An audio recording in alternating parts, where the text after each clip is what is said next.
was a major confrontation in Gaza, or major bombing in Gaza in 2014, for example.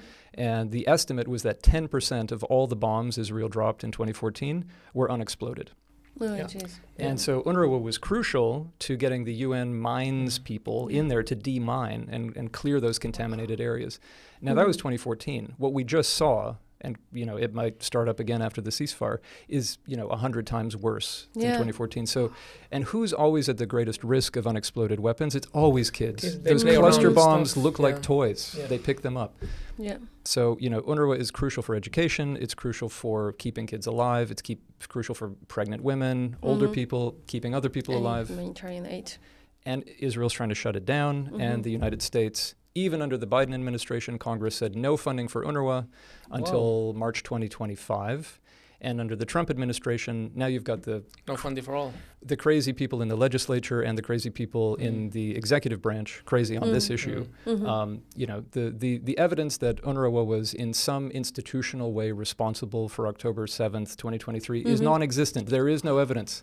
There is it's bad. There was 10 or so people out of 13 or 14,000 who participated in those attacks. But that was it. They were fired immediately. Shut down the whole thing. You shut down. It's collective punishment. Yeah, exactly. Since you mentioned the Western Bank, how did the education look like there during the bombarding? And we know that this was also touched, not by the bombarding, but by different type of attackers, if I can name them like this. How did it look like? Yeah, so, just again with UNRWA, there were about 45,000 students in UNRWA schools, mainly in refugee camps in the West Bank. So, and that, again, is where Israel's targeted UNRWA to shut it down for real. So we're talking about 45,000 kids who could be out of school. But even before this happens with UNRWA getting shut down, since October 2023, we've documented a lot of opportunistic settler attacks on Palestinian communities, which were unprecedented in two ways. One is that previously settler attacks would often target one or two parts of a Palestinian community, like individuals with sort of outlying houses, that basically covered a lot of land area. The settlers would want that and they'd take that. This time they kicked out entire communities, everybody was forced off their land. And that land has since been fenced in and is taken over by settlers. The Palestinians cannot get back safely. The other unusual thing is that, before it would usually be settlers attack, Israeli soldiers stand there watching, and if Palestinians try to get physical and protect themselves, then the soldiers come in and arrest them or shoot them. That's bad enough, but this time, since October, the soldiers and the settlers are kind of one and the same. Yeah. A lot of settlers got pulled up into the Israeli military reserves, and they were given weapons, and they were given uniforms, and they were told, do what you need to do. And so it's settlers and soldiers, or the soldiers are settlers, going out there perpetrating these mass expulsions of entire communities. So, the point on education is that I researched 5 cases of entire communities getting pushed out.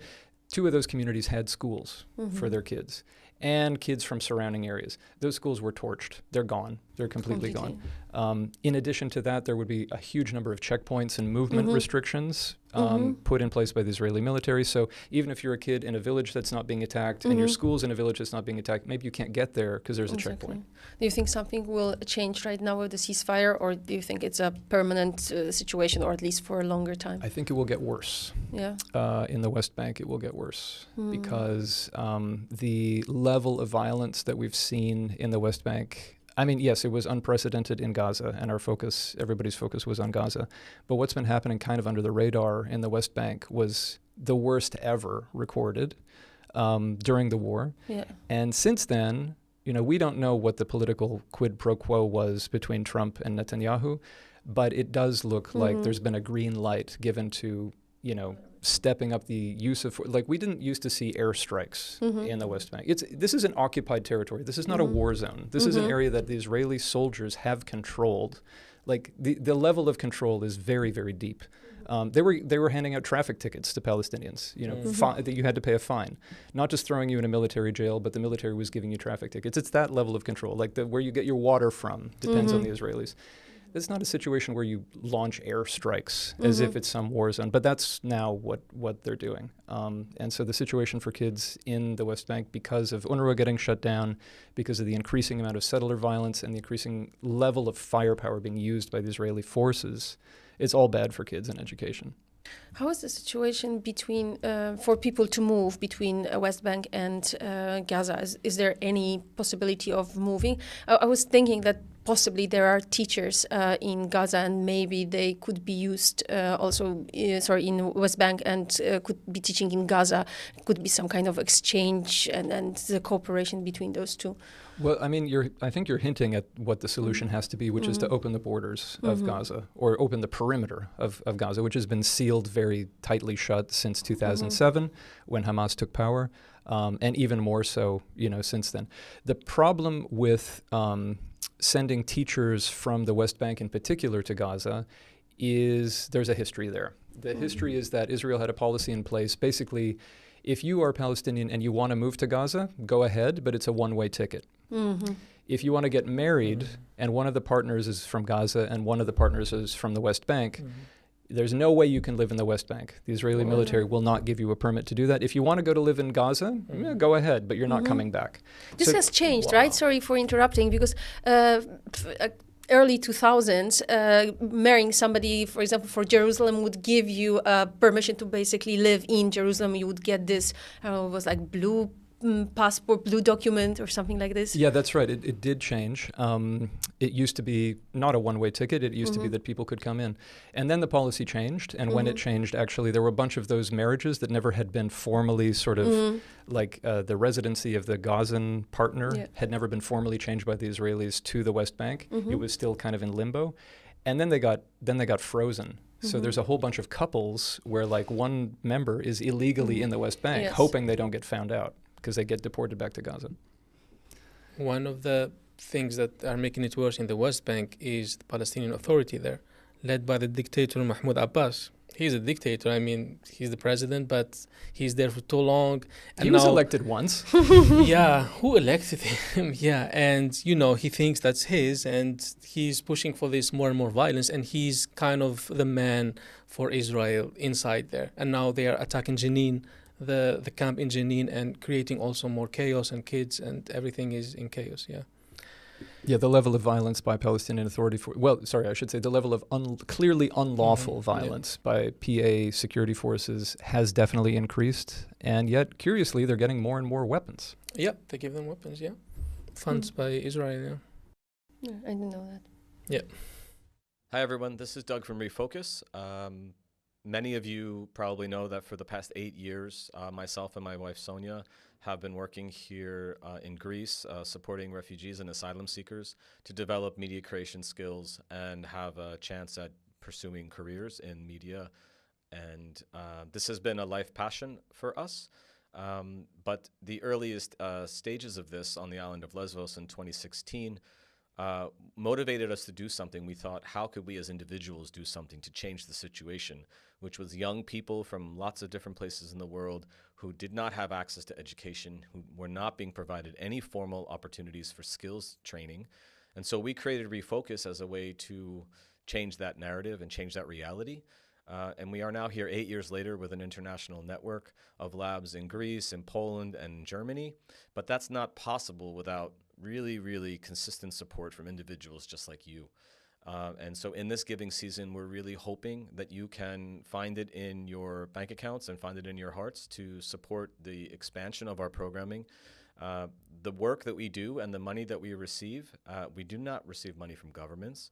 We receive the predominant amount of support from individuals just like yourself. And that money goes to cover the costs of our programming, the overhead of our labs, and the employment of our most seasoned media creators, those who went through our program and now are teachers. We're very different than the schools that you have back home, where you have endowments and you have an opportunity for families to support their next generation kids who are going to the same school they went to. We don't have that luxury. And so we have to do it as a community. And we are very thankful for all the support that we've received to date. And we hope that you can continue to support us into the future.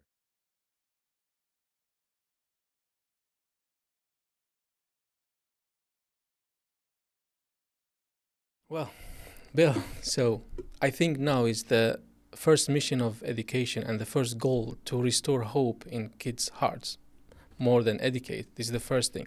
I read a quote, very touchy one, by one of the Palestinian activists. He says, "Children have seen that the international community will sit still as they are killed. This has left them with questions about values that schools and learning aim to instill around the humanitarian principles that teachers will have to navigate."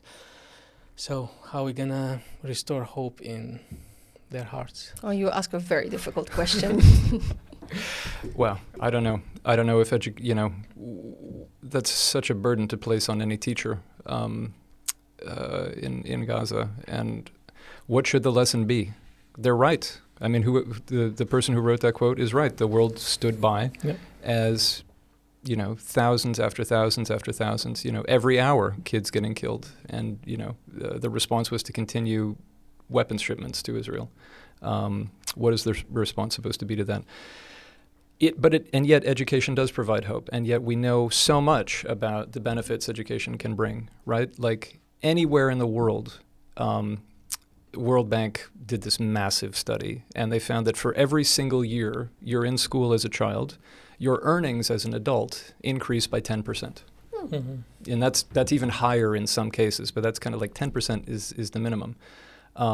That's just the most sort of gross materialistic way of looking at it. But like the right to education has also been called the right to have rights, for the reason that was discussed before, that your ability, as the Rohingya refugees were telling you, your ability to stand up for yourself, to know what your rights are, to know what levers of power you can pull to demand your rights. Without education, that's even harder for you to get.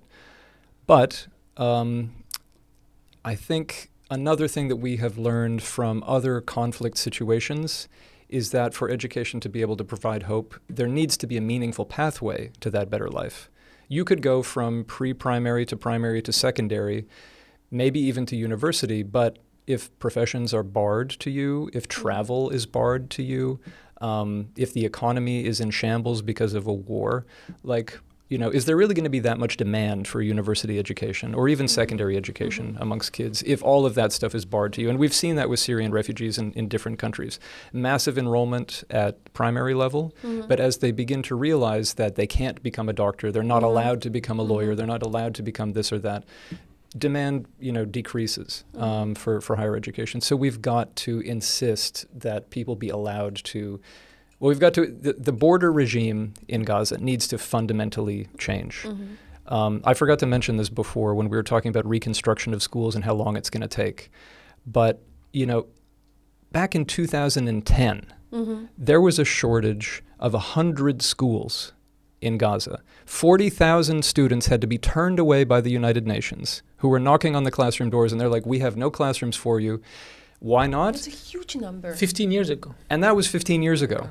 Right? They had 100 missing schools because the Israeli authorities had imposed this thing where they said concrete and building materials, which you need to build a school, even if, like the UN was saying, we'll track the concrete so we know it goes to the school. And the Israeli military was like, no, it could be misused and Hamas could build tunnels with it. Well, guess what? If a guy with a gun wants to build a tunnel, he's going to get the concrete from somewhere. And that concrete is not, however, a military material. It is not classified as a dual-use material. You need it to build schools. So ever since this closure regime was imposed on Gaza since 2007, that has led to a lack of schools as the population has increased of kids. And the schools that were in Gaza, they were teaching double shifts. Like some kids come in the morning, some kids come in the afternoon. You don't have enough schools, so you doubled the number of kids who go to each school, but you also reduced the quality of their education. Some schools were running triple shifts. Okay, it's like a factory because that's what they were forced to do. This was one of our summer shorts, meaning a short episode that is part of a larger one that we recorded during season 4. So if you're interested in this topic, you can learn much more by checking the full episode, and we will put a link to it in the show notes. And one more thing. ReFOCUS is part of a very big campaign called Where We Rise. It's us plus 29 other organizations that are trying to raise 1 million euros, yes, ambitiously, within 2 months for a grassroots organization movement. We are trying to do it for people on the move, people we supported for years, some of us decades, in Greece, in the Balkans. So if you can, please consider supporting this donation, this fundraiser. We will put all the links in the show notes. And please believe us when we say that any donation matters. It doesn't matter if it's €1 or 1,000 euros. It will really go to a very noble cause.